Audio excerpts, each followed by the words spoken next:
Florence smelled like citrus and reverence that morning. The tourists were still asleep or hungover, and the locals had only just begun folding up their shutters. I had found a cafe on a quiet corner near Piazza Santa Croce, one of those places with mismatched chairs and a waitress who took exactly zero interest in what language you spoke. I liked her immediately. My espresso came in a chipped demi-tasse. The lemon scone was slightly overbaked, a fact I forgave it for because the sun was doing that lovely thing where it bounced off the marble of the basilica and straight into my coffee. My notebook was open to a crossword puzzle in Latin. I was working on one across when my phone rang. Lyra, my only daughter. A woman who calls text quaint and gratitude inefficient. I answered not because I was eager, but because I'm 72, and at my age, silence can sometimes be mistaken for something permanent. Hi, Mom, she began. Her voice already had that corporate tremble, the one she used right before announcing bad news wrapped in branding language. Listen, we've been meaning to talk, and we didn't want to bother you while you were traveling, but something came up. I raised my espresso to my lips. Let me guess. You've developed a gluten allergy, and you'd like to retroactively blame me. There was a pause. She didn't get the joke, or chose not to. No, it's about the condo. My hand paused mid-sip. What about it? She exhaled in that impatient way people do when they're trying to soften a slap. Well, it's just a thing, really. Nothing sentimental. We had to sell the condo. But you're not homeless. You can live with us for a bit. Trevin said it's fine. I set my cup down, carefully. No dramatics, just precision. Then I wiped the corner of my mouth with a linen napkin I'd stolen from the hotel for being too beautiful to leave behind. I see, I said, studying the faint trace of lemon curd on my fingertip. Well, I hope you saved the welcome mat, dear. I'll need somewhere to wipe my dignity. Lyra didn't respond immediately. That was my favorite kind of silence. The kind that tells you your sentence had the intended velocity. Inez, she began, defaulting to using my first name like she always did when guilt and authority were clumsily dancing together. No, I interrupted, cool as a breeze. I'm sure you had your reasons. Market's hot. Nostalgia isn't. I'm only surprised you didn't list my books as vintage clutter. It was a difficult decision, she said, but practical. Practical. That great gray word people use when ethics are too inconvenient. I looked at the basilica across the square. A man was sketching its facade with unearned confidence. My scone had gone cold. A shame. It had deserved better company. Well, Lyra, I said, folding my napkin and placing it neatly on my plate. Florence has survived floods, fascism, and tourists with selfie sticks. I suspect I can survive you selling my home. She didn't laugh. Of course not. Lyra never found me funny. I suspect that's why she married a man who thought TED Talks were theology. We'll talk when you're back, she said eventually. But please, don't overreact. It's just property. No, darling, I said, standing up and tossing a few euros on the table. It was just property to you. To me, it was the last room your father ever read a book in. But you're right. We shouldn't let libraries get in the way of liquidity. I'll call you later, she said. You just did. I hung up gently, like ending a chapter I'd already reread too many times. The sun had shifted, and the light no longer hit the marble in quite the same way. My coffee had cooled, the scone abandoned, but I was already thinking about something warmer, the exact temperature of revenge, and whether it would pair better with a Bordeaux or a plan. When I stepped off the plane, I still smelled faintly of lemon and Florence, though customs had confiscated the biscotti. I didn't mind. I had returned home not for cookies, but for a confrontation, though I wasn't sure if it would involve lawyers, fire, or just good old-fashioned silence. The cab pulled up to the condo building just after noon. Same columns, same hydrangeas in the front planters. Only now they felt like party decorations left out long after the guests had gone. I used the spare key, the one they hadn't thought to change, and pushed open the door. Empty. Not minimalist. Not staged. Empty. The air echoed. I half expected tumbleweeds or an inspirational quote stenciled onto a wall. Instead, there was just blank space, a faint chemical smell, and the horrible acoustics of betrayal. Gone. The mahogany dining table Winston had restored by hand. Gone. The Persian rug we bought in Istanbul. Gone. The framed letter from Sylvia Plath that once hung above the fireplace. Even the grandfather clock, Winston's pride, the one that ticked like a heartbeat through every chapter of our marriage, was gone. I stood in the middle of what used to be our living room, arms folded, and said out loud to no one in particular, "How kind. You looted the Louvre and left me the broom closet." From the hallway came the unmistakable sound of heels. Lyra. Designer clacks, fast and loud. The rhythm of someone who mistakes certainty for wisdom.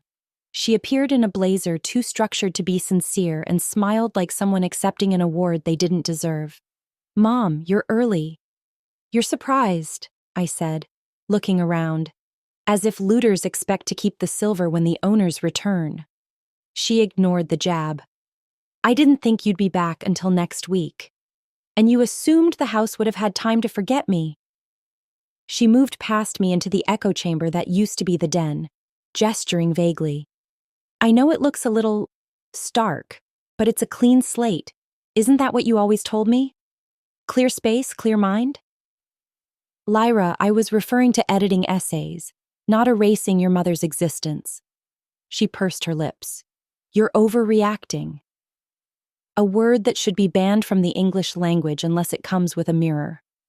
I walked toward the back, toward the one room I prayed they had overlooked. The door creaked open, Winston's study, and somehow miraculously untouched. Books still lined the shelves in their haphazard, color-defying arrangement. His old chair still had the faint dent of memory in its cushion. A pen, his fountain pen, rested on the desk like it was mid-thought, waiting to be picked up again. I exhaled, not relief exactly, more like preservation. Lyra leaned against the doorway. "I told Trevin not to bother with this room. I figured you'd be territorial." "How generous," I said, running a finger along Winston's desk. "You ransacked the ship but left the captain's wheel." "Mom, be reasonable. We had to act. Property taxes, maintenance, the market is peaking. You're always saying language is about timing, so is real estate. I also said words matter. You might want to rephrase, 'We sold your life while you were abroad' next time you try it." She rolled her eyes. "And you're not homeless. You'll stay with us while we figure things out. We even cleared a space for you in the guest room." I turned to face her. "The one with no windows, a yoga mat, and your mother-in-law's juicer." "It's temporary." "So is dignity, it seems." There was an awkward pause. She looked down at her phone, thumbed something, then put it away, a modern form of dismissing someone. "I just thought we were helping." "Yes," I nodded slowly. "And arsonists often think they're creating warmth." She sighed. "Mom, don't be dramatic, it's just a place." "No, Lyra, it was a place that held a life. And now it holds echoes." I stepped back into the hallway. The walls, once warm with memories, now just painted surfaces reflecting back a version of me I didn't recognize. I was not going to raise my voice. That's what amateurs do. I was going to raise hell. But only after I found the right stationery. The Kettering family dinner table used to host ideas, conversations with actual verbs, books stacked next to plates, arguments over metaphors instead of mortgages. But tonight, as I sat across from my daughter in her high-shouldered blazer and collagen evangelist complexion, I felt like I was attending a business luncheon for people who'd fired their humanity for efficiency. Lyra, my only child, my once soft-voiced girl who used to memorize Sylvia Plath for extra credit, now said things like wealth velocity and portfolio friction without blinking. We were at her house now. Modern. Gray. Every piece of furniture looked like it had been designed to avoid eye contact. It smelled faintly of grapefruit diffusers and lost intimacy. Trevin wasn't home, allegedly at a strategic dinner, which I assumed was code for avoiding awkward familial consequences. That left me, Lyra, and Juno. Juno, 17, wore headphones around her neck like armor. She hadn't looked up since I arrived. not even when I offered to heat up the leftover paella I'd brought from a real kitchen. She was flicking through her phone like she was searching for a soul to swipe past. "Juno," I said gently, "do you still play piano? I remember you used to butcher Debussy with such optimism." She didn't look up. "Not really. It's kinda lame now." I smiled. Well, Debussy has been called worse things, usually by men with podcasts." Lyra rolled her eyes. "Mom, let her be, she's decompressing." "Yes," I said, sipping my lukewarm tea, "from the grueling demands of sitting still and being adored." Lyra tapped something on her smartwatch. I imagined it controlled the lighting or summoned reinforcements. Maybe both. "We need to talk about your adjustment," she said.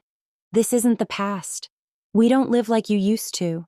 You need to start rethinking your space." "My space," I echoed, "is a storage unit in the valley holding what used to be my life. Unless you've donated that too." She didn't rise to the bait.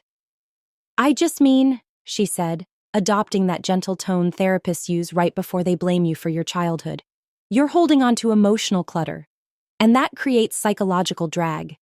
You need to declutter your emotional real estate, Mom." "Ah, yes. The minimalist approach to grief. Should I remove memories alphabetically or by square footage?" Juno snorted, or maybe hiccuped. It was the first sound she'd made since I entered the room. Lyra sighed. "You're being defensive again." "No, darling, I'm being precise. You're confusing accuracy with hostility." She stood and paced to the kitchen, presumably to stir nothing. Her movements were graceful in the way swans are before they attack. "I get it," she said finally. "You're upset, but we did what had to be done. You've spent years living in a museum to your marriage. It's time to live in the present."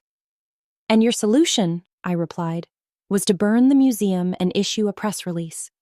The silence thickened. "Maybe," she said, voice brittle, "you should talk to someone." "A therapist. Someone trained."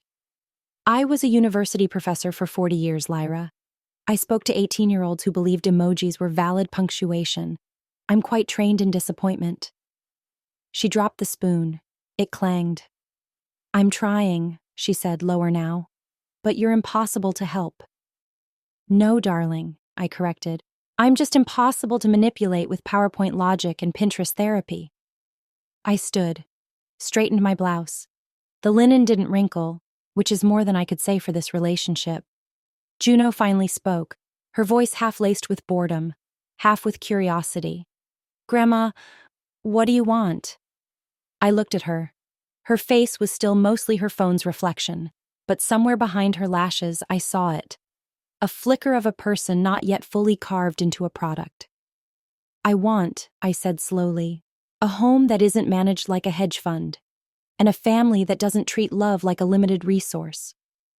Lyra didn't respond. She was staring at her phone now too. And so, surrounded by screens, silence and slogans masquerading as wisdom, I excused myself. I had spent the evening meeting the enemy, not a monster, not a villain, just a woman in a power suit who once called me Mom and now calls me a burden. I spent the better part of the afternoon in a borrowed kitchen preparing Winston's favorite dish, braised short ribs with rosemary and garlic, slow-cooked in red wine, served over creamy polenta. He used to call it the edible form of coming home.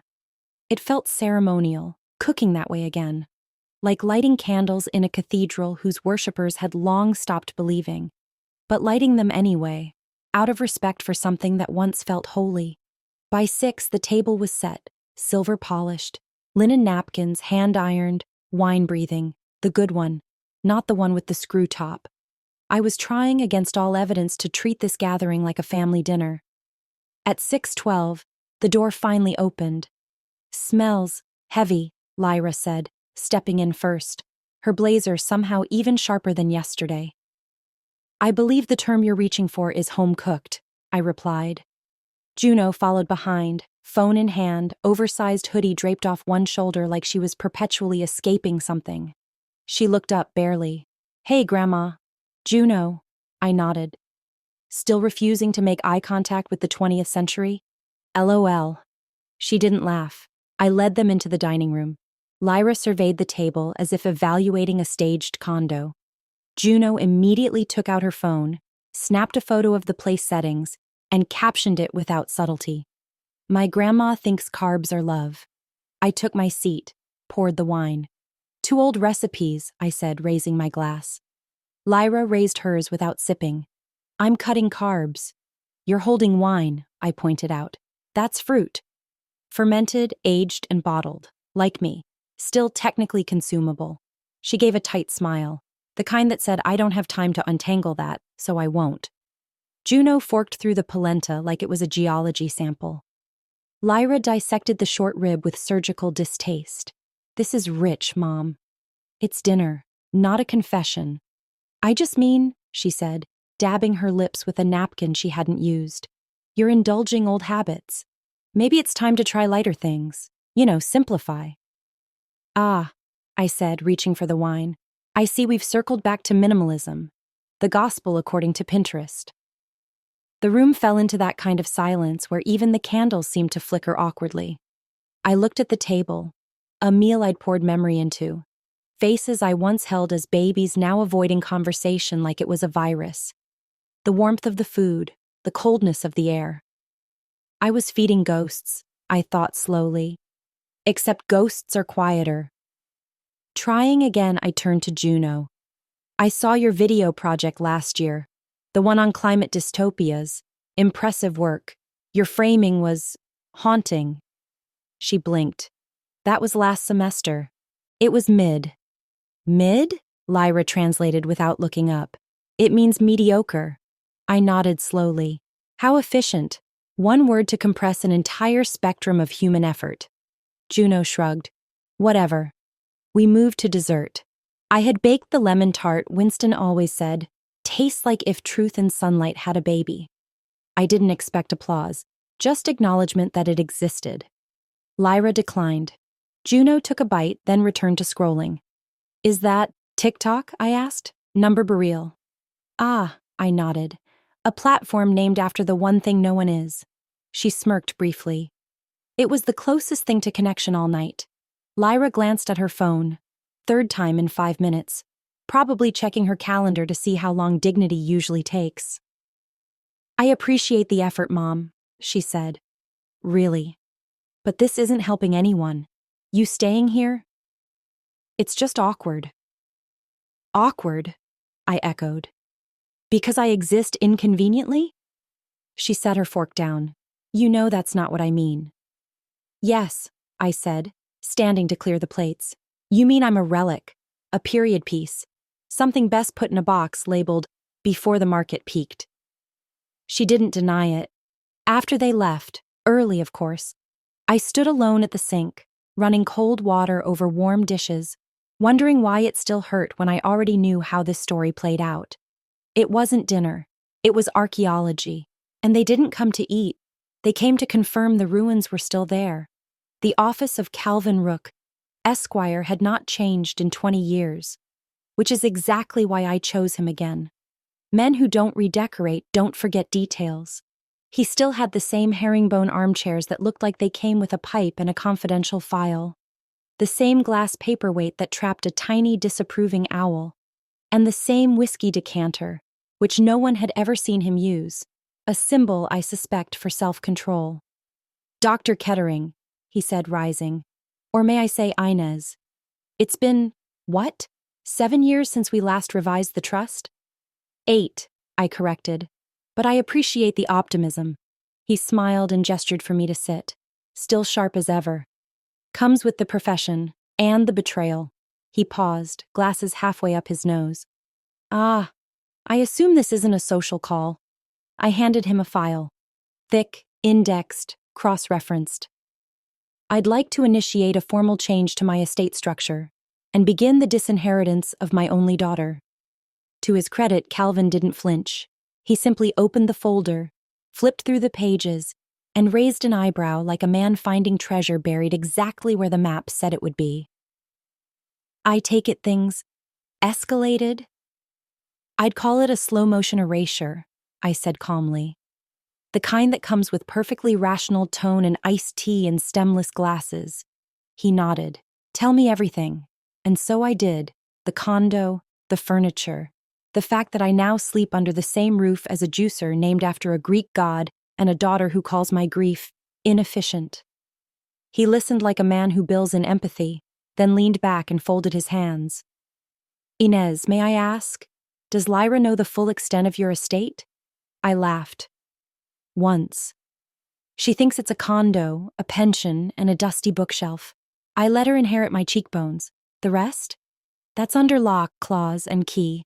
Calvin allowed himself the smallest smirk. You always did enjoy obfuscation. I taught cryptography. Obfuscation was the curriculum. We began reviewing the layers. The Winston Kettering Literary Archive, technically owned by a shell foundation in Vermont.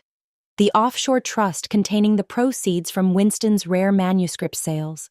The undeveloped plot in Montauk, held under an LLC with a name even I forget sometimes. You do realize, he said dryly, that if you died unexpectedly, Lyra would have spent years untangling this. Consider it a final exam. He tapped his pen. And now? I want it all rewritten, reassigned, divested, whatever the correct legal term is for you're out of the will and into the wilderness. And to whom shall the estate go? I handed him a second file. Calvin read the list. The Women in Academia Fellowship Fund, a literacy initiative for single mothers, a historical preservation grant in Winston's name, a poetry scholarship named for my late sister, Evangeline. He looked up. No family? Not the living ones. He paused. You know she'll contest this. Then include a no contest clause. And she'll claim undue influence. That's why I'm also scheduling a medical evaluation for competence. I'd like the doctor to note that I can still quote Ovid and reorder my spice rack by etymology. He chuckled. You've thought this through. Calvin, I said, smoothing the crease of my linen skirt. Revenge is the one dish I never underseason. He leaned forward. And what about the condo? Will you pursue legal action? Number let her keep the husk. It's empty now anyway, physically and emotionally. She can decorate it with her productivity metrics. He nodded. It will take about 2 weeks to finalize. I'll expedite. Thank you. And one more thing. I opened my purse and removed an envelope. Handwritten, wax-sealed, addressed in calligraphy. My obituary. I wrote it myself, just in case. He blinked. You're not ill, are you? Number just thorough. I've come to learn people grieve more respectfully when the script is well edited. As I stood to leave, he shook my hand, firmer this time. You're not like most of my clients. No, I said, adjusting my coat. Most of your clients haven't been declared redundant by their own children. There's something exquisite about paperwork done with intention. The pen has weight. The signatures have spine. Even the notary stamp, so often ignored, becomes a punctuation mark at the end of a sentence no one expected you to finish. It was just past noon when I signed the final draft of my revised will, a document so elegantly brutal it should have come bound in Italian leather and whispered revenge in Latin when opened. Lyra and Trevin Kettering, disinherited, no asterisks, no vague language, no unless they rediscover decency clauses, just a clean line through their entitlement. Calvin Rook, ever the professional, slid the final copy toward me. I read it, twice. Not because I doubted its contents, but because I wanted to savor the precision.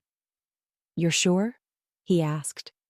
Calvin, I said, uncapping my pen with surgical grace. I've never been more lucid in my life. I've just misplaced my tolerance.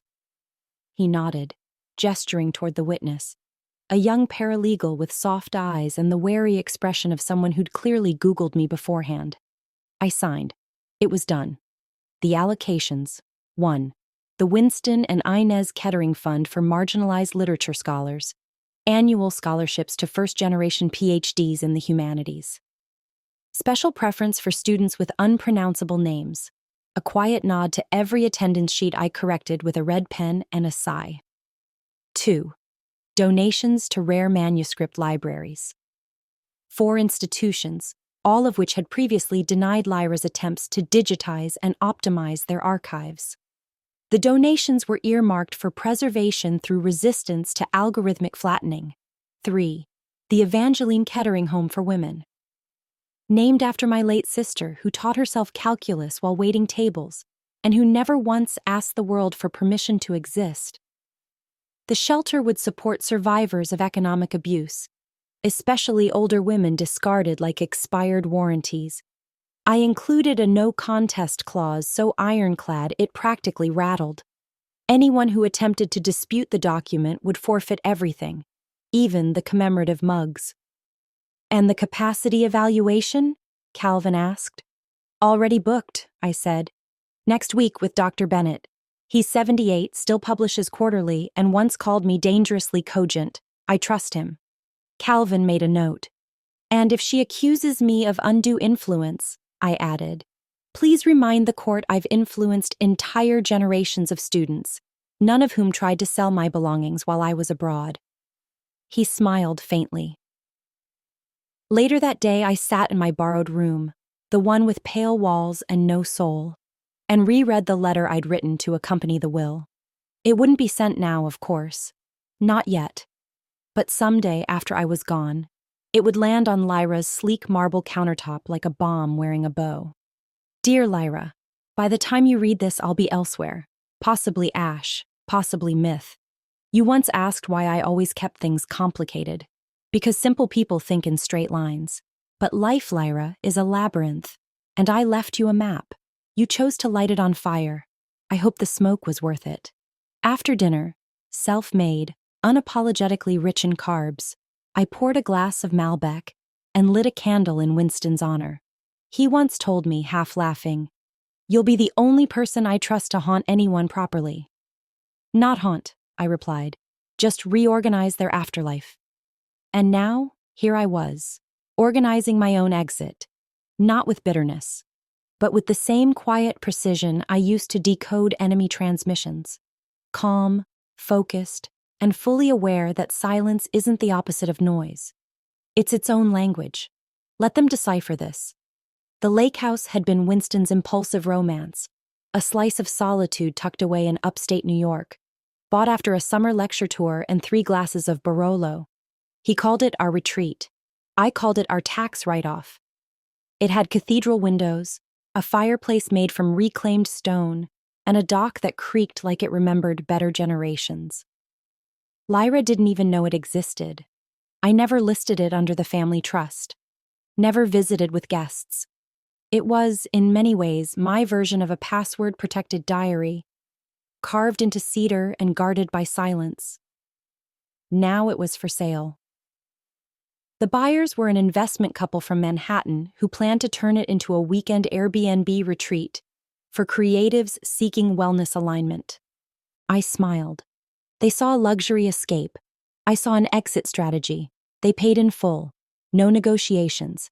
Inez Kettering, 72, had just liquidated her invisibility into a 6-figure act of self-determination.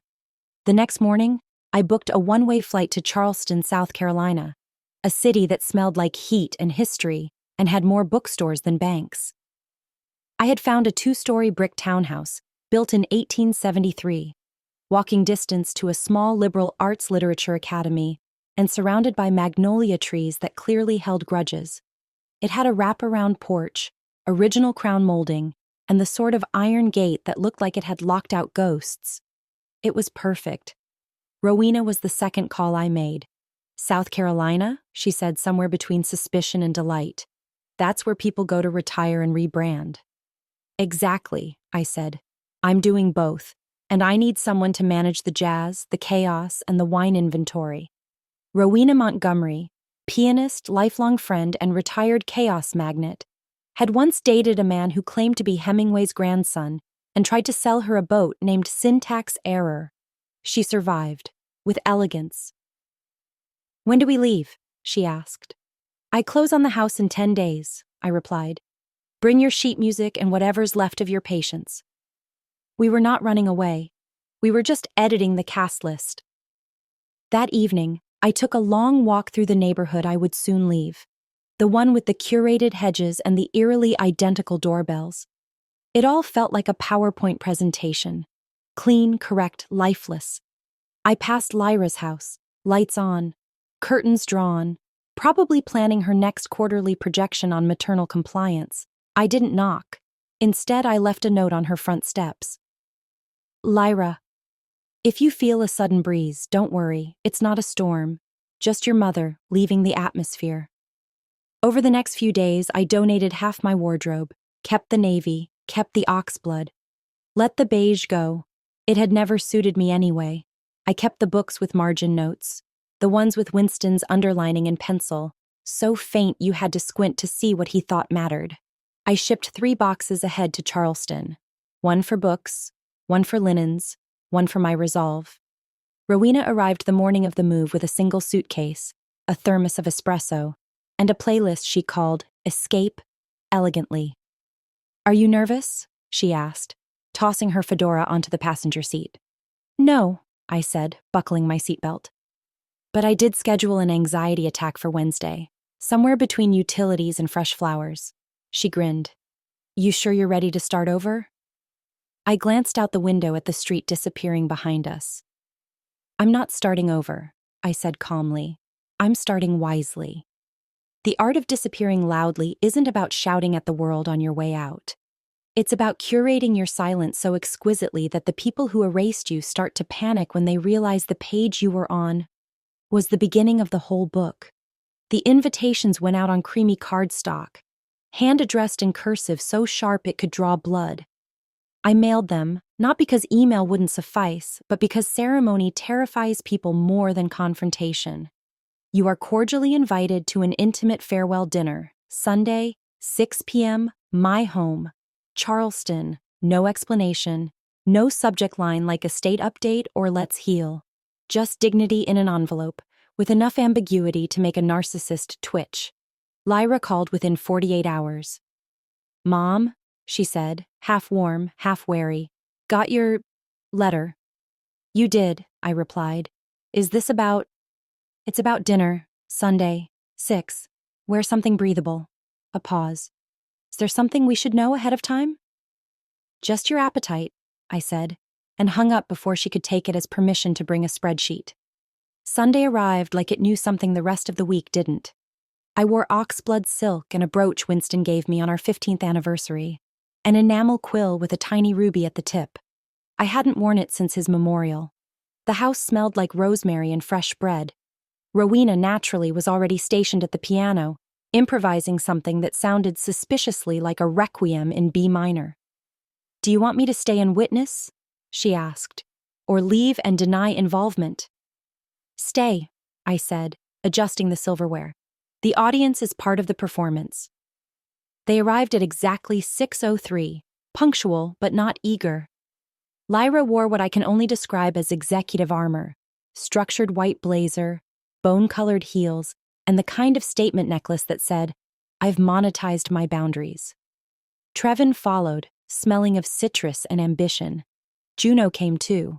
Black jeans, earbuds in, a look that said, I'm not sure if this is an intervention or a cult, but I'm here for it. Mom, Lyra said, air-kissing my cheek, this house is quaint. Thank you, I replied. It was built during Reconstruction, much like this relationship. Dinner was textbook perfection. Braised duck with fig glaze, roasted vegetables from the market, a French Pinot that hadn't seen a shelf since Obama's first term. They sat stiffly, waiting for the catch.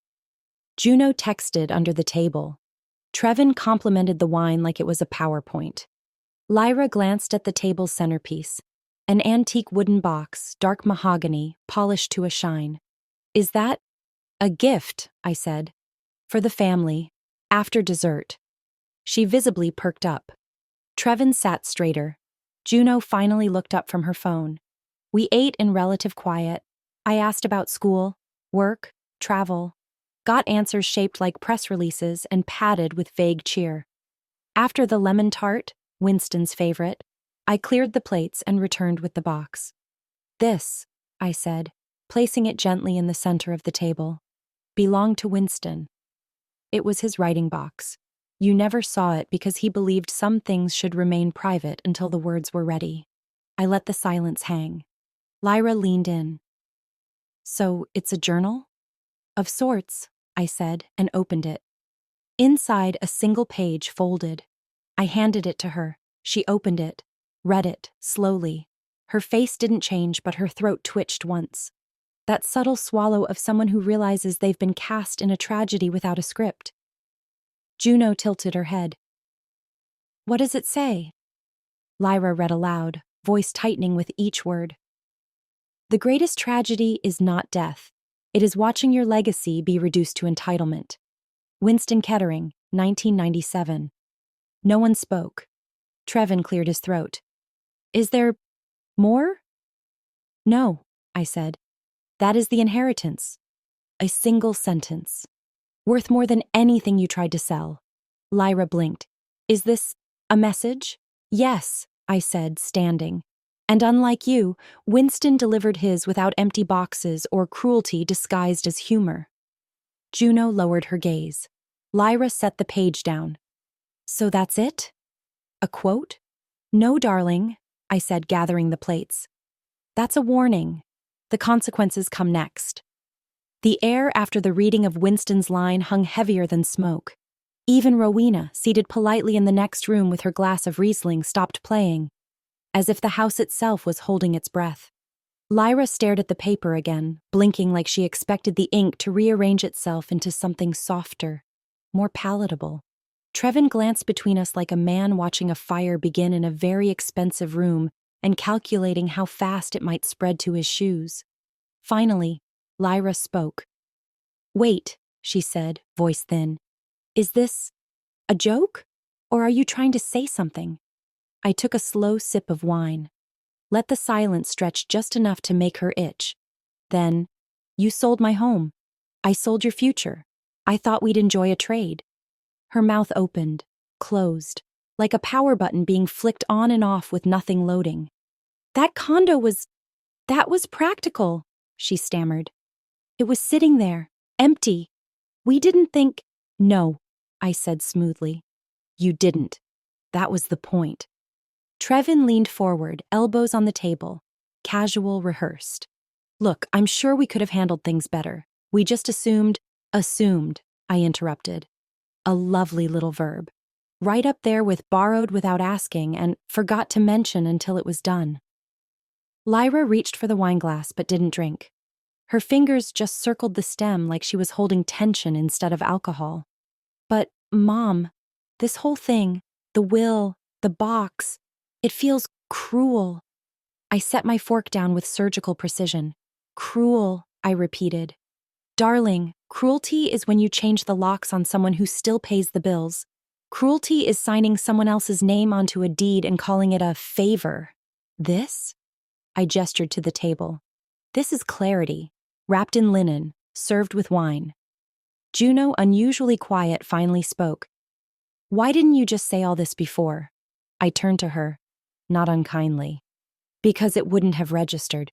People don't listen when they're winning. She blinked, surprised by the softness in my voice. I continued. I spent years thinking I could fix what went wrong by explaining myself better. But I taught language for 40 years. I know when a person's not fluent in empathy. Trevin shifted uncomfortably. Lyra looked down at the page again, as if hoping Winston's handwriting would blink out like a bad signal. You always had a flair for the dramatic, she muttered. Perhaps, I said. But drama implies spectacle. I prefer punctuation. What does that mean? It means this wasn't a performance, Lyra. It was a full stop, one you didn't see coming because you were too busy writing my ending. The silence returned, but this time it wasn't awkward. It was authoritative. The kind of silence that screams without sound, that tells the table, the house, and the air. Something irreversible has happened here. Lyra stood up. This is ridiculous. You're acting like we burned the place down. No, I said gently. You sold the foundation. Then you tried to lease my grief. Rowena appeared in the archway, glass in hand, eyes knowing. Everything all right? She asked. Perfectly, I replied. The lesson plan is just concluding. Lyra's jaw tensed. So what now? You vanish and leave us with a fortune cookie and a legacy lecture? I smiled. Number, I leave you with exactly what you left me. A home that isn't yours, a silence that isn't empty, and a memory you can't monetize. She left the box on the table. Trevin followed. Juno lingered, then gave me a long look. Not angry, not pitying, just something between I didn't know and I wish I had. And then she left too. I cleared the plates, one by one, washed them under warm water.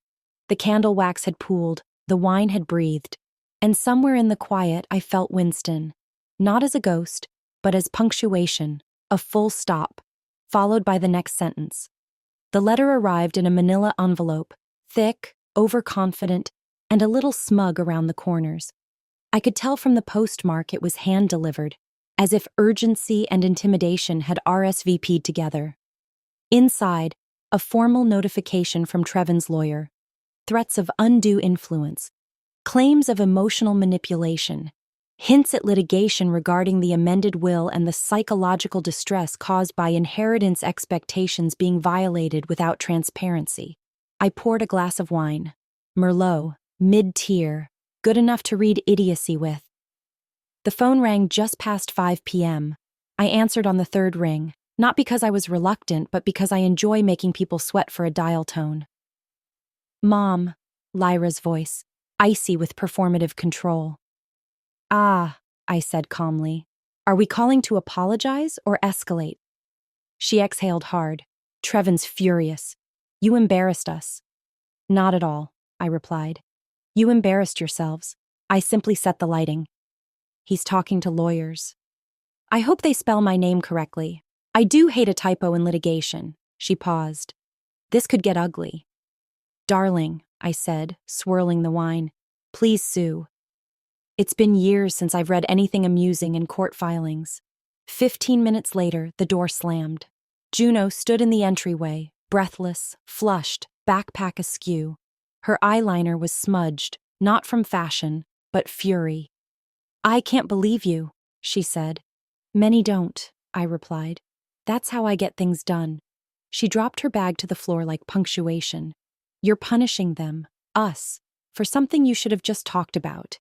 Instead, you turned it into some psychological maze. Sweetheart, I said, mazes only confuse those who don't know the way out. You manipulated us. I raised an eyebrow. Do be specific. If you mean I told the truth and didn't apologize for it, then yes, I suppose I did manipulate the narrative, but only because the previous version was inaccurate. She stared, jaw set. Her eyes were wet now, not from sadness, but betrayal. A different wound, one that doesn't bleed but festers quietly. You always do this, she said. You teach instead of talk. You test people. I set the wine down, carefully. I test bridges before I walk across them, I said, especially when they've already cracked under less weight than honesty. She grabbed her bag. I thought you were better than this. No, I said, voice low. You thought I was silent. There's a difference. She stood at the door. Goodbye, Grandma. And she meant it. She wasn't slamming a door for effect. She was leaving something behind. As she walked down the steps, I whispered to no one in particular, there goes the girl I once taught to spell integrity. Rowena came in from the parlor. She held a notepad, having been scribbling music again, her version of processing chaos. She's got your spine, she said. No, I replied, sitting back in the chair. She's got her mother's sense of ownership, but none of my memory. Rowena raised an eyebrow. She'll remember this, she said. I don't need her to remember this, I said. I need her to remember everything that came before it. The next day, I replied to the lawyer's letter, typed on thick linen paper, in 12-point garamond, signed in oxblood ink.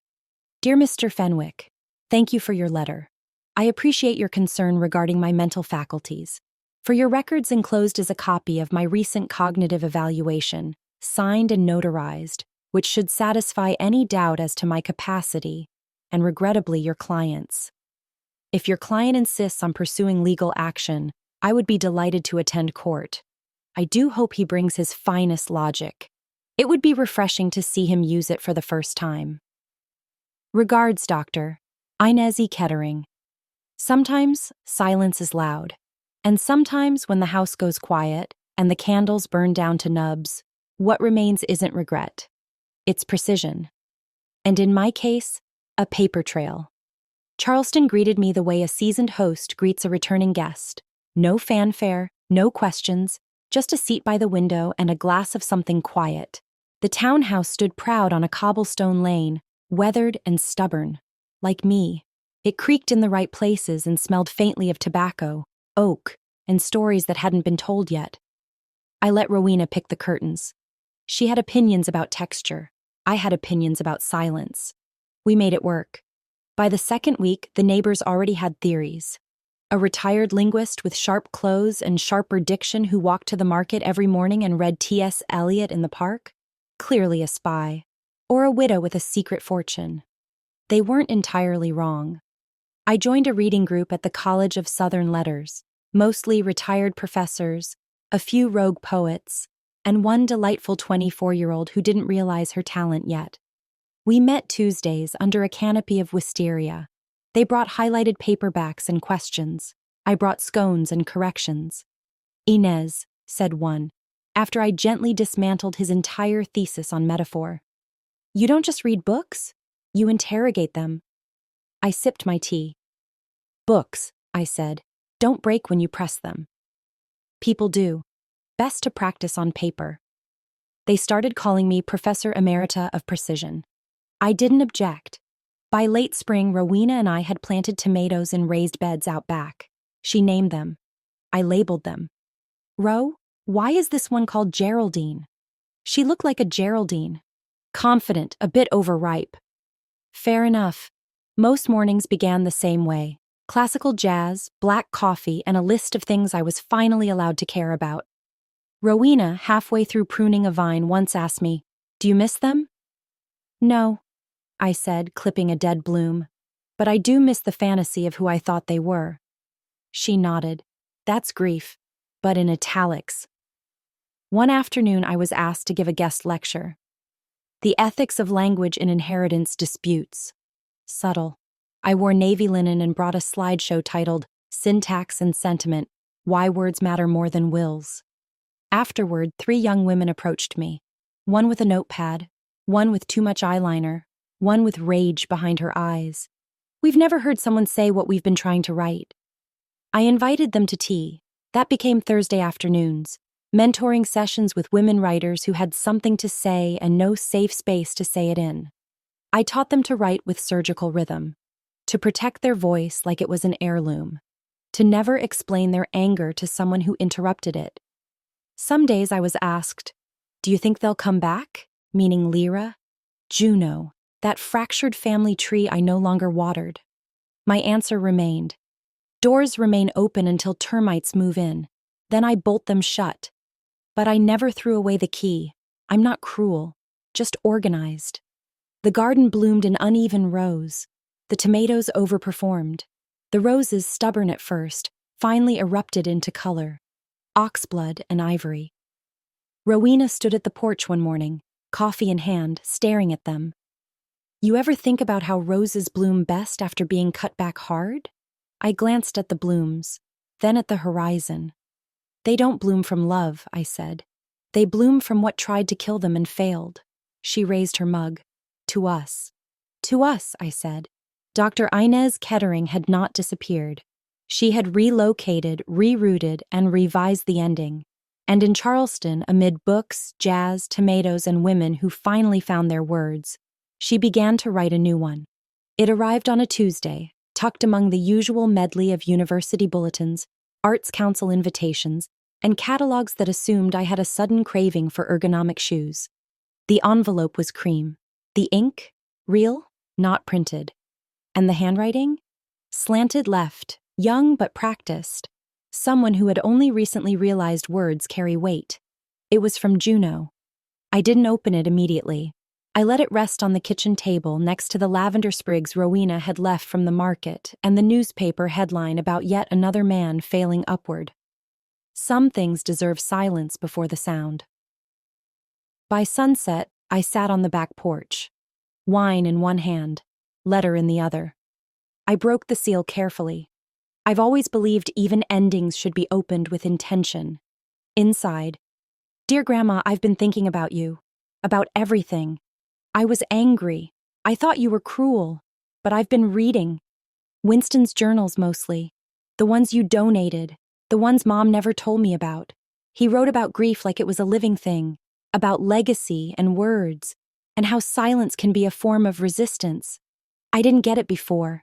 I do now. I've changed majors. I'm studying literature. I want to learn how to write things that matter. Things that don't beg for applause. Just truth. I'm sorry for the things I said. For not asking more questions. For not realizing that your sharpness was a shield, not a sword. I think you're the bravest woman I know. If you ever want to write me back, I'd love to know what love really looks like. Yours, Juno. Rowena found me an hour later. I hadn't moved. She sat beside me, handed me another glass. Didn't ask. I passed her the letter. She read it once, then again, then folded it as reverently as if it were scripture. "Well," she said, "there's the ember." "Yes," I said, "and it's trying to burn the right things this time." That night I pulled out my old stationery, the kind with the embossed initials. I chose navy ink because red would have been too bitter and black too final, and I began to write. "Dear Juno, love is rarely loud. It doesn't always come with birthdays remembered or hugs at airports. Sometimes it comes as boundaries, or truth told too cleanly. Love, real love, is not what forgives anything. It's what refuses to let damage look like devotion. I'm proud of you. Keep reading. Keep writing. And when the world tells you to shrink, do not. Instead, sharpen. Love, your grandmother, Inez." I didn't know if she'd frame it or throw it away, but I knew she'd understand it. And in the end, that's all a woman like me could ever want, not to be adored. Just interpreted correctly. The roses bloomed again that week. Rowena said they looked like velvet soaked in secrets,